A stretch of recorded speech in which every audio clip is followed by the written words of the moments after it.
Hello everyone, this is the Doctors After the Next, and today we're going to be discussing a lot of topics, especially a lot has been happening since Season 10 is finished. So everyone say who you are. We'll go around starting from that person there. I'm Jinn. Yeah. I'm Byron. I'm Wayne. I'm Tully. And I am Aydan. So first topic we're going to be talking about today is thoughts on Jodie Whittaker's casting as the 13th Doctor. Let's start with Tully. Okay, as a girl myself, I am extremely excited to see someone take over the reins and make a stand for women that want to be seen in media and to have a say in the sci-fi genre, and just to let a really good actor. I've seen her in a lot of other things, and I know that she's got the quality to do it, to take on the role. I want her to do a really good job and have fun while she's doing it. All right. No clapping, thank you. No, in my opinion, I don't care who's casted as the Doctor, to be honest, as long as they're good. Like when Matt Smith was casted, everyone was like, he's too young. When Capaldi was casted, he's too old. And that now we have a woman, and I honestly don't care as long as they write her like the Doctor.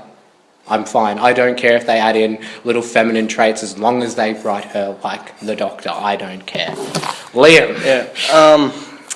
I think the whole controversy surrounding it would have been handled a lot better if it had been implemented a lot more naturally. If they hadn't have forced it and gone, we're only going to have a female Doctor. If they just cast the best person for the role, regardless of gender, I think it would have been fine.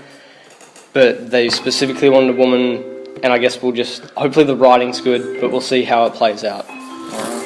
Well, seemingly the whole thing wrong with this show is that they're putting too much into this whole sexuality stuff. Yeah, true. First of all, they had a gay companion with Bill. Well, they had Captain Jack before him. Yeah, but Captain Jack was both. So He's Pan. He didn't feel the need to say it every 5 seconds. He'd fucking alien slope from the planet Unga. If you watch Council of Geeks, he did a video on He did a video on Captain Jack and the whole Bill controversy thing. Yeah. And at the time he went back onto old forums. And there was a lot of stuff about Jack that they were saying, is the TARDIS going to be rainbow now? And is the sonic screwdriver going to dispense tampons and condoms?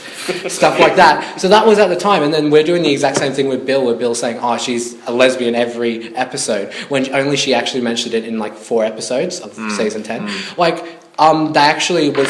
also did a thing where he did every companion in whether they say they like men or women. And said how often do they say it, and I think Amy was the one who said she liked men in 88% of all of her episodes, which is a lot because she was in a lot of episodes. Sadly. Yeah. Anyway, sadly. Well, okay, Jim, your opinion. My opinion, I don't really care. It's fine. I don't care. It's great. It's fine. That's it. All right. This is more of a discussion. This one. What's our fears and hopes for Jodie's Doctor? Well, I just hope she can play it well. Yeah. I mean, I haven't seen any of Jodie's stuff beforehand, so I don't know how she. They'll go in. Yeah, they'll go in. I've seen her play a really manipulative role in Trust Me, and where she played a fake doctor, and she had to convince everyone that she was an actual doctor, and it was good. Especially with her manipulative roles, and that's I hope they make her manipulative, because I'd love to see him a good manipulative doctor like they did with the and what I heard for the end of the Sylvester McCoy era, how he became really manipulative, but he still was manipulating things for good. Anyway, so fears and hopes. Everyone else? They need to make the stories good. Yeah. Season 10, it had some good stories in it, but then again, it's a very polarized season. A lot of people say, nobody say it's terrible. I've heard no one say it was terrible, but I've no one say it was great. It was one of the best seasons of Doctor Who ever. I was just watching it, I got kind of bored, but then I was watching But the last, to be honest, what is it? The Lie of the Land, not the Lie, the whole Monk three-parter was painful. Overdone and ridiculous. And also the whole Moffat trope of love can defeat everyone. It's just, it's cool. It's okay when you do it once, but not when you do it in every season of the show. Yeah, there's more things to Moffat's storylines than what there should be. Like, he's too focused. He tries to be too smart. Yeah. And he really did it. Like, he was really smart, especially, like, his smartest episode he's ever wrote was the Pandorica opens and the Big Bang. With the whole, what is it, how you just, at the start of the Big Bang, Amy's in the Pandorica, and I'm like, what is going to happen? And then he tried to be smart with season 6, didn't work out too well with the death of the Doctor. And then season 7, there was nothing in that season, basically. It was just standalone stories every episode. That's debatable. Isn't necessarily a bad thing. Yeah. I'm not a big fan. I'm not a big fan of standalone episodes. There is some really good standalone episodes, like Girl in the Fireplace, Blink, and what's Vincent and the Doctor. All those are really great episodes where the writers really got the 45-minute structure correct. While there's a lot of episodes like The Doctor's Daughter, which was like when Mark Gatiss wrote that, he said he was told he was going to be writing a 2-parter. And then they said, no, we have to put it down to a 1-parter. And he's like, how am I going to put all this stuff into one episode? And that's why I like the episode, because I like the whole idea of the Doctor's Daughter. I hope they bring it back. She's getting her own big finished audio plays. So Yes. I really like Jenny. Bring her back to the screen, though. That would be fab. Yeah. And I don't think that'll ever happen. I don't think it will. Yeah. It's unfortunate. Anyway, because it's Mark Gatiss's character, and he said that right after she left the planet on that spaceship, she ran into the moon and she died. What a way to go. And then they're like, no, that's not real. We're actually going to do big finish audios on her. Anyway, what's our wants for Jodie Whittaker's Doctor? I just want the writing to be good, really, because like you can, like, even with like all the seasons, you can't really say that any of the Doctors have ever had really a bad performance. No, like It's really only in the writing that The writing. really lets it down. Yeah. that's why I thought, in my opinion, like with Matt Smith, he was one of the, like, with David Tennant. As he went on, he became a lot better with the writing, especially. Season 2 was, in my opinion, not that good. Season 3 was good, and season 4 was his best season, hands down, because he was getting into the role. While Matt Smith started off as brilliant, and then season 6 he was still good, and then season 7 he was still himself, but it just didn't feel like they had everything. Yeah, from they season were 5. relying on the writing too much. Yeah. I would like to see Jodie take on the right aspects of the character. So if they get she's lived for thousands of years, she's sassy, she knows how to solve a problem, and they make her the Doctor. There's no gender behind the Doctor, as long as they get that right and get the right characteristics in there. And essentially, the madman with the box, as much as it's not the man bit anymore, I think that still applies, because she's just going around having adventures. And I think they need to, as much as there was a good amount of drama in Doctor Who, they need to bring some of the adventure back into it. Which was so, like, the 60s captured that adventure so much, and then as they went on, they still had that adventure, especially with, not so much with John Pertwee's run, but especially with Tom Baker's run, where he did not go to Earth for most of all his stories. And I wouldn't blame him after staying on Earth for 5 years, whatever it was, with John Pertwee. Anyway. What's wrong with John? John's a good doctor. I'm just saying. Amazing. John was a really good doctor, but Bessie. Bessie is the second best vehicle in Doctor Who. No, wait a minute. Bessie's number 1. Bessie's better than the TARDIS. Okay, shit. I think the TARDIS will have something to say about that. Thank you very much. Anyway, so I think that pretty much wraps up, unless anyone wants to say a word. Oh, that's it. One? No, that wraps up just that. Oh, wow. Like, Jesus Christ. I want more. We should do a video ranking the TARDISes. Oh, we should, but that's for another time. Okay, this is just a quick thing, so I can segue into the next one. Have you seen anything of Jodie Whittaker's? No. No, I think me and Tully are the only ones. I have. I've seen a lot of her in Broadchurch, where she's playing the mother role. Yeah, I wouldn't mind if they played into that a little bit in Doctor Who. But I think. Well, it's the same writer, isn't it, that did Broadchurch, and he knows his actors. Like he, he worked with supposedly, like, if. This is going to be later, but if Bradley Walsh does become the companion, which a lot of people are saying that he will, he's wrote Bradley Walsh before. Yeah. He on SVU Law and Order London, Yeah. and he wrote a lot of episodes in that show. Who? Bradley Walsh. Yeah, there we go. He's the host of The Chase in the UK. Not that well known. Ooh, no, I watch the UK Chase all the time. Yeah, he's the that host of guy. it. Okay, radio. Yeah. Yeah. Supposedly, he's the companion. Ooh. Okay. Anyway, He doesn't have the face. No, Okay. really. but someone came up with a good theory for him. But anyway, we'll get into that. So I've seen Trust Me.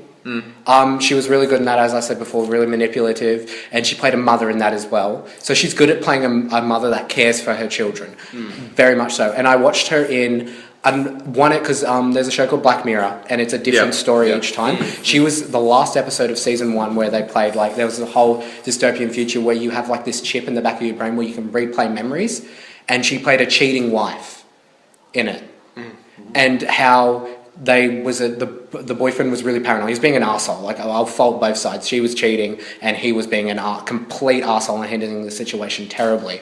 But he forced her to because you can project your memories onto the TV. Yeah. And he forced her like to put on the time that they cheated on each other. And then they even brought up that their child might not even be their child. And it was really dark. And Jodie Whittaker played it well. She played like the arguing really well, which could get into Doctor Who when she's like arguing with the Daleks or whoever she's going to argue with. Yeah, if they bring like the logical side, like how the Doctor defeats people with his knowledge and with his arguments, that would be really good as well. Yeah. Always bringing that witch back into it is really like essential. I didn't write this down, but I feel like sonic screwdriver is a big one. Yeah. Magic Say that. wand or not magic wand? As long as they're not sunglasses. No. But I feel like that they should tone down on the sonic screwdriver a little bit. Yeah, well, like people Yeah. complain. Back to the classic blue would be good. I wasn't a fan. I like Matt Smith's sonic Green. screwdriver and David Tennant's. And some of the old ones where it actually looked more like a screwdriver. I had like a handle and a bit that was actually like hooked, like it was ready to Like the first open doors. ever sonic screwdriver was a pen light, for God's sake. Yeah, like something like Something of budget. like simple would be nice as well, I think. Like I think like that's what Capaldi wanted, and then he got his sonic screwdriver, which is not simple, and you can't even like I Did don't he even use his once? Like, he did. Yeah, But once. I think they should, like, especially the thing I did not like in the Doctor Falls was he was using it to blow up stuff, and I'm like, yeah, that was. It's not for that. it's not a weapon. It should be, in my opinion, it's strictly opening doors and like scanning something to see what it's made of or something like that. Yeah. But Yeah. there's another thing, plugging Council of Geeks even more. He brought up why he's learned to ignore the sonic screwdriver, and he says that he sees it as the Doctor's own invention, and he keeps adding bits to it. And then people said that he's never added wood to it because it's in the basic functions of the sonic screwdriver that it can open doors. That was like one of the first things he ever put in it theoretically, and he didn't think to put wood in it because he never thought about it. And you wouldn't take something apart just to make that function. What about deadlocks though? You can't. The whole theory of deadlocks is you can't open a deadlock no matter what unless you fiddle with something a lot. Anyway, He's a good fiddler though. anyway, segueing into the new one. So the new format. So 10 episodes, 60 minutes. What do you guys think? We'll start with Liam. Oh, all right. It could work. It could not. It really depends. I'll have to see how it goes. But with me, it's not a drastic change in my opinion. Like they're not going back to the serial format of Classic Who. That would be a massive change. Or they decide to do an anthology where they do like completely different episodes. Someone said Doctor Who should turn into an anthology show where there should be a new Doctor every episode. Do you think they're changing too much stuff at once? No, I don't think so. I think when Moffat came in, the only thing he didn't change was the episode structure. And he ended up changing it for his second season anyway. And I really did like Russell's episode structure. I thought it worked very well. And I would actually prefer or looking back at the Russell era, if they would have done a 3-part finale instead of a 2-part finale. So you wouldn't get things like Fear Her and stuff like that. Anyway, what do you think, Byron? Oh, we talked about this earlier. We did. I think it's rubbish Okay. how they're making them longer and shorter. Yeah. The Doctor deserves more adventures in a 45-minute show. Like, once again, this is a kids' show.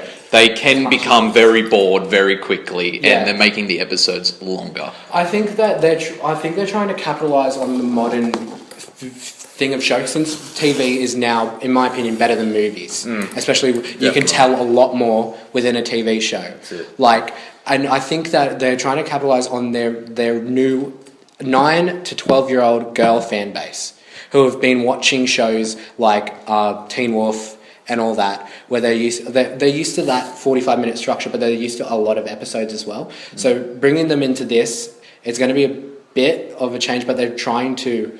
I'm not sure. Like, it's hard to. The thing is, if they do make them longer, they could go either way with either dragging out episodes throughout a whole season, like they did with most of Capaldi's era, where it was based on one thing that led up to something huge in the end, which was pretty much every fucking season. But apart from that, like, I don't know what they could actually do with it. Like, instead of make it longer, make it slightly, put some more stuff in there and whatever else. But it's shit. Jim. Well, I mean, like, I just want the episodes to be good. If they're long, I don't care. I'm still gonna stay up really late watching them anyway. You watched it in like 6 weeks. Yeah, I watched like thing the whole in, like, all of it in like 6 weeks. It took me like. Yeah, 10 watch weeks. original Who in 6 weeks, see how that yeah. goes.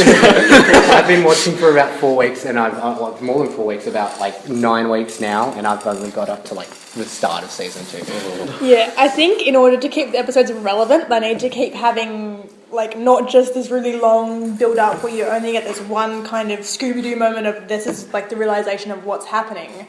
It needs to kind of be, you need to get little details as you go, kind of like a mystery, but, like, keep it entertaining for the kids and give them, like, little bits of comedy and little bits in between, like, interspersed will probably make it more entertaining. But if they do it right, that would be good in the 60-minute format. I don't mind less episodes as long as they do them right, and don't try and put filler episodes in when you've got less episodes. What is it? Give them good stories.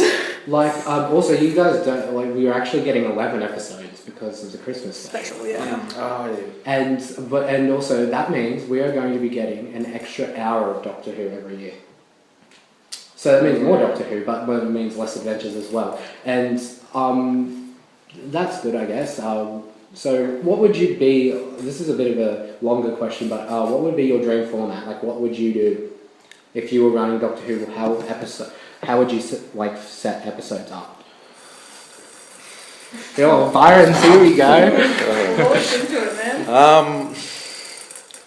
Probably keeping around like the 45 to 50 minute Yeah. structure of the episodes and stuff, but just bringing out more episodes so you can have like those single episodes as well as more two-parters and stuff, so you can bring out more monsters and creatures and everything like that into the season. Yeah.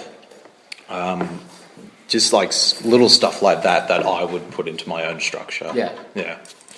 So, Jim, you don't care? No, I don't really. Yeah, Liam. I think it would, like, I'd really like if we could just have like a mix of like 45 and like 60-minute episodes and things like that. Like, realistically, that's probably not possible, but like, I'm not saying like some stories it's like you can jump straight into the adventure, but I just like ones like, I'm just going to draw an example, like Smile. Like the first 20 minutes of that episode, they just spent walking around and finding things That's exactly to get started. That's a classic Who does that. The first episode of almost every adventure is them walking around. Yes, but they had multiple parts though. I know. This is 45 minutes. Yeah. And It's a single episode. And in my opinion, Smile, besides the Monk trilogy and the Eaters of Light, was possibly the weakest episode of the season. So, it was alright. Having the fact that Bill had to, like, explain to the people what the Doctor was going on about, it's like, the Doctor's supposed to be, like, alien and confusing, but Bill had to literally explain that he just took... cards? Or was Yeah. No, that was Clara. That was Clara. Yeah, that was a different story. That's another fun... So- Under the Lake. Now that was a good episode. I liked those, especially the inclusion of the person using sign language, which I think is really cool. And it's sad because, in my opinion, I'm not the biggest fan of Clara, but... Sorry for another time. No, but season 9 Clara was the best Clara. Yes. Even though season 1 was the shit season. Season 9 wasn't great, but Clara's character has always been interesting in the fact that she ended up trying to be like the Doctor, which is like how she met her demise. Yeah, but in the end, she ended up becoming kind of Doctor. like the Doctor. The Doctor became the sidekick. I still don't understand that, like, with me. It's called Doctor Who, She not was Clara. taken out of her timeline, which means her heart is not beating, because the time is paused. Yeah. So she will never age, but she has to come back to die one time. But she's travelling everywhere, which technically she couldn't travel everywhere because time is paused. Yeah. So she can only travel. Well, no, because she's got the TARDIS, so she can, even though her own timeline is paused, if she's got the TARDIS, which is in the form of the diner at the moment that they left, I believe, leave it alone. She's still got the opportunity. I think they should carry that on either with an audio drama or even a spin-off. I would be okay with Clara spin-off. That's just me. The problem is that Jenna Coleman doesn't want to come back though. No, because she's got her own show. She's in Victoria, which is Victoria, an ITV show. Do you think she's I going to love come that back for show. the Christmas special? She is coming back for the Christmas special. Apparently That's she already is. been confirmed. I don't know how she's going to do it. It's only doesn't come going to back be for a the Christmas it's only going to be a small thing because News because Network. they started a trend. No, it'll be one you clever girl. Leave it alone. No, I don't. Yeah, it's just only going to be like a small thing because I think that at least the idea of them bringing like the first person that Doctor started off with, bringing them back for when they finish, I think that's sweet. That's kind of like a, this has been your run. This is encompassing everything. Bringing it back, like having the anniversary specials is really nice too because you can bring people from the Doctor Who world together again, which I think is really cool. Because, it's always been like a family show. People have been committed to this show for years. And, like, I'd love to see Russell T Davies come back and write another episode. That would be fabulous. And can write domestic really well, which is good. Yeah. Like in this episode. Yeah. So, like, just bringing people together again through the show, like the David Tennant finals, the Christmas specials, those those bits and pieces, having guest stars, like maybe smaller scale guest stars. Maisie Williams was awesome, but... that's debatable. Yeah, so More Eccleston. more Eccleston. Yeah, that would be good too. Supposedly, So bring Jodie it. Whittaker is best friends with Chris Eccleston, which means Please. bring him back. He looks a lot older in the face though. Really? He's only roughly 57 now, isn't he? He's younger than Peter Capaldi. Oh my goodness. Yeah, Peter Capaldi's an old shit though. He's actually Peter Capaldi was the oldest Doctor when he became the Doctor. When he became the Doctor. Yeah, because David Bradley, even though he looks like he's 70, not David Bradley. Yeah, David Bradley's really young though. William Hartnell, though, he was 55 when he took on the role. He looked like he was 70. Mainly because that's what World War II did to you. But because he lived in London at the time of the Blitz. Yeah, that was smoked. Anyway, next one. This is just a little thing. Budget raise. So, for all you don't know, Huzzah! we've got a budget raise by a couple million. Because Just a couple. More CG! I don't understand why the BBC didn't do this, because obviously their biggest cash cow is Doctor Who. And I don't know why they just... The exports that they've got is Doctor Who, Sherlock, and then the occasional Sherlock's little... done one, unfortunately. Sherlock's another issue, but yeah, bringing them more money into it will just allow them to be hopefully more creative. And also, I want to see more. I like the studio, but I also like to see more. Like they go to this will be a bit of a far-fetched, especially with budget issues. But they go to New Zealand and they film in the mountains. And that'd be lovely. They land on a mountain world. Yeah. Where there's no water. Like there might be some streams. They land on a mountain Or world. even do like another ice episode, but actually go on location. Yeah. And like have, if plan it so that you can have the Northern Lights or something in the background would be fantastic. So, yeah. Right. Anyway. Sadly, one of our members is going to be leaving us. Bye, my people. That's full time. Is it full time? Yes, it It's is. full time, yeah. It's all There'll be another part. It's okay. Sorry. Oh no! All right, so this is goodbye for now. See y'all next week.